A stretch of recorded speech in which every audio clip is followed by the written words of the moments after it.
पूर्व कक्षा में हमने रीतिकाल की प्रवृत्तियों पे बात की थी और अब ही हम देखते हैं कि उन प्रवृत्तियों के बाद विशेषताएं रीतिकाल की क्या रही।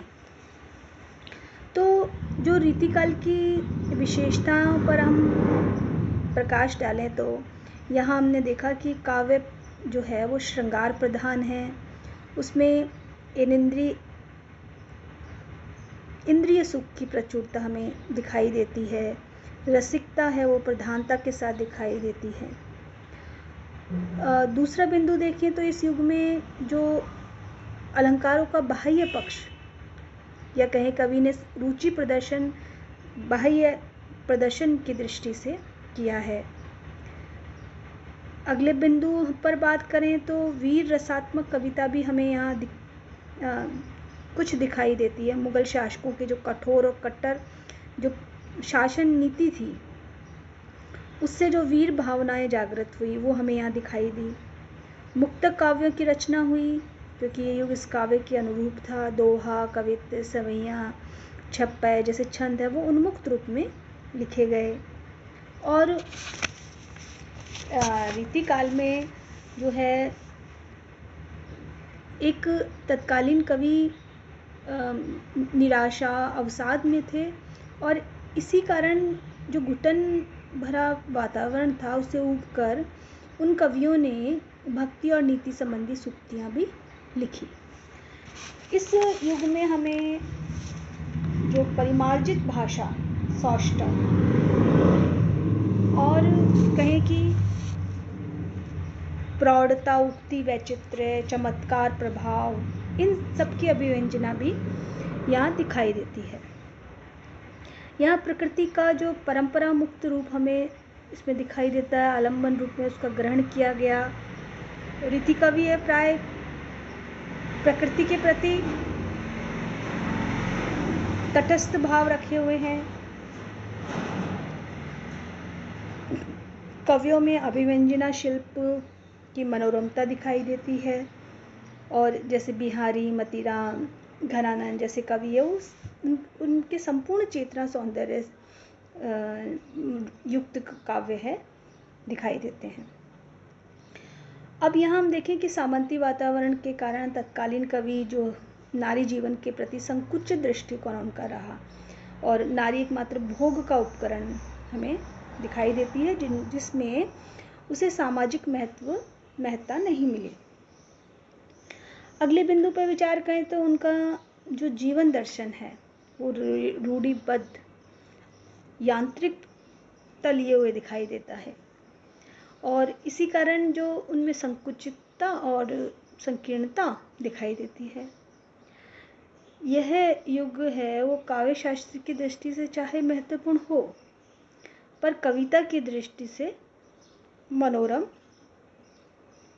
दिखाई देता है। यानी काव्य शास्त्रीय दृष्टि से महत्वपूर्ण ना हो, यानी कि कहने का मतलब हुआ कि भावनात्मक रूप से कला और भाव के सामंजस्यपूर्ण रूप से प्रभावपूर्ण महत्ता लिए ना हो, लेकिन जो कला पक्ष है कविता की दृष्टि से अभिव्यंजना की दृष्टि से मनोरम है। इसमें हमें कल्पना अतिशोक्ति का समावेश दिखाई देता है और इस युग की विशेषता है कि जन और राष्ट्रीयता से ये विच्छेद लिए है। इसमें जन भावना या और सच्ची राष्ट्रीयता हमें इसमें नहीं दिखाई देती है।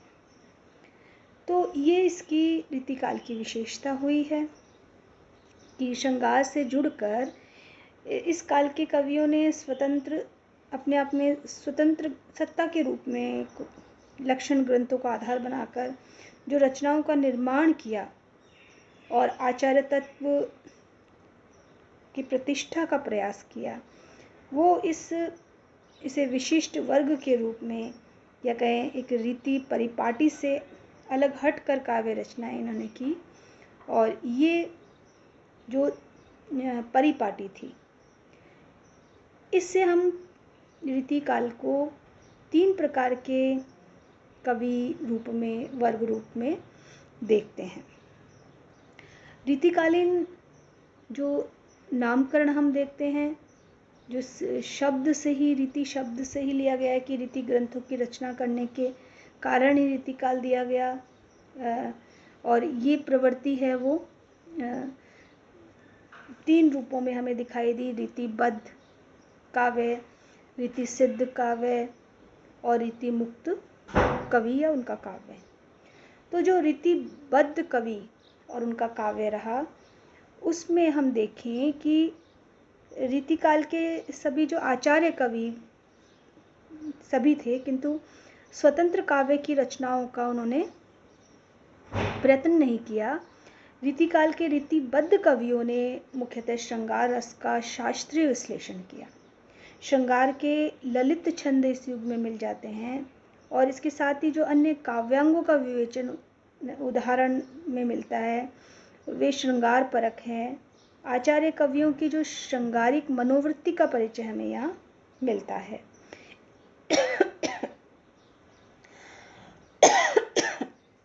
यानी रीतिबद्ध कवियों ने जो शास्त्रीय व्याकरणिक नियम थे उन्हीं के अनुकूल बंद कर अपनी रचनाएं रखी। मतिरान, चिंतामणि, कुलपति, सोमनाथ, देव, भिखारीदास, ये सभी इस धारा के श्रेष्ठ कवि कहलाते हैं, जिनकी कवित्व शक्ति का परिचय हमें इनके काव्य में मिलता है और यही आचार्यत्व का गुण हमें उनकी कविताओं में दिखाई देता है। अब बात रही रीति सिद्ध की, तो जहाँ रीतिबद्ध कवियों ने केवल लक्षण ग्रंथों का ही निर्माण किया और वहाँ इन रीति सिद्ध कवियों ने 2 वर्गों के अतिरिक्त एक तीसरा वर्ग के रूप में, यानी कहें कि जो संबद्ध कवियों ने जो रीतिकाल की परिपाटी में आस्था तो उन्होंने रखी ही, लक्षण ग्रंथों की रचना नहीं की। इन्होंने अपनी काव्य प्रतिभा का परिचय स्वतंत्र ग्रंथों के प्रणेता के रूप में दिया। ऐसा प्रणेता ये बने जो स्वतंत्र ग्रंथ भी इन्होंने लिखे और ये कवि कविता को लक्षण विशेष के सांचे में न बांधने की चिंता नहीं करते थे। ये उद्देश्य, इनके उद्देश्य जो था वो स्वानुभूति के आधार पर मौलिक काव्य रचना करना था और भावाभिव्यक्ति के लिए इन्होंने अलंकारमयी शैली का सहारा लिया। तो इस धारा के प्रमुख कवियों में बिहारी सर्वाधिक प्रख्यात हैं। तो मुख्य रूप से उन्होंने भावाभिव्यक्ति के लिए मात्र अलंकारी शैली का प्रयोग किया और अपनी प्रतिभा का परिचय ये देना चाहते थे। इसीलिए जो परिपाटी थी लक्षण ग्रंथों की, उसे इतर आकर इन्होंने अपनी काव्य की रचना की। अब हम देखिए रीति मुक्त कवि। तो रीति काल में रीति मुक्त काव्य धारा सर्वाधिक प्रभावपूर्ण रही, व्यापक रही। रीति परक रचना प्रवृत्तियों का विकास इस काल में हुआ और वे सभी रीति मुक्त काव्य धारा में समाहित हो जाती हैं। परंपरा से रीति मुक्त कवि उस काव्य धारा में रहे जिसमें काव्य शास्त्रीय लक्षण उदाहरण की परिपाटी के स्थान पर उन्मुक्त भाव में व्यंजना की गई। यानी रीति मुक्त होकर जो लक्षण, काव्य शास्त्रीय लक्षण तो लिए पर उसके उदाहरण में अपने आप में उन्मुक्त होकर उन्होंने रीतिकालीन श्रृंगारिक काव्य धारा की भांति रीति मुक्त कवियों ने भी श्रृंगार रस को ही प्रधानता दी है। रीति मुक्त कवियों का जो श्रृंगार है वो मूलतः विप्रलंब परक है और उसमें विरह की शास्त्रीय विवेचना, यानी कि कहें कि वर्णन के स्थान पर अंतस में जो स्फुटित भाव का अविरल प्रवाह में दिखाई देता है।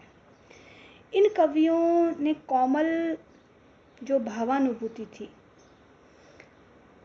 उसके आधार पर ही विरह वर्णन, उसकी विरह की व्याकुलता और भावों की सहजानुभूति की प्रधानता इस काव्यधारा में हमें दिखाई देती है।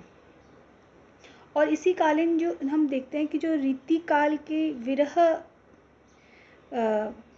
का वर्णन जो हुआ है उसमें हमें रीति मुक्त कवि में जो स्वच्छंद मनोवृत्ति थे उसमें जैसे हम ठाकुर, बोधा, घनानंद आदि मुख्य रूप से रखते हैं, वो प्रेमोन्मुक्त स्वच्छंद धारा के रूप में उन्होंने विरह का मार्मिक वर्णन किया। तो इस तरह ये तीनों जो धाराएं थी, रीतिबद्ध, रीति मुक्त, वो और रीति सिद्ध, ये काव्य धाराओं के आधार पर रीति काल की जो प्रवृत्ति है, जो विशेषता है, उसे हम देख सकते हैं। तो इस प्रकार हम देखें कि हिंदी साहित्य के जो रीतिकाल युग है उसमें कवि श्रृंगार प्रिय ही रहे हैं। वे सभी एक ही श्रेणी में नहीं है, श्रेणियाँ तीन हैं इनकी, रीतिबद्ध, रीतिमुक्त और रीति सिद्ध, पर उनकी प्रवृत्ति है वो श्रृंगार प्रिय ही रही है और उन्होंने विरह अनुभूति को विशेष महत्व दिया है। पर साथ ही कहीं कहीं हमें वीर परक और नीति परक, भक्ति परक रचनाएं भी इस काल में हमें दिखाई देती हैं।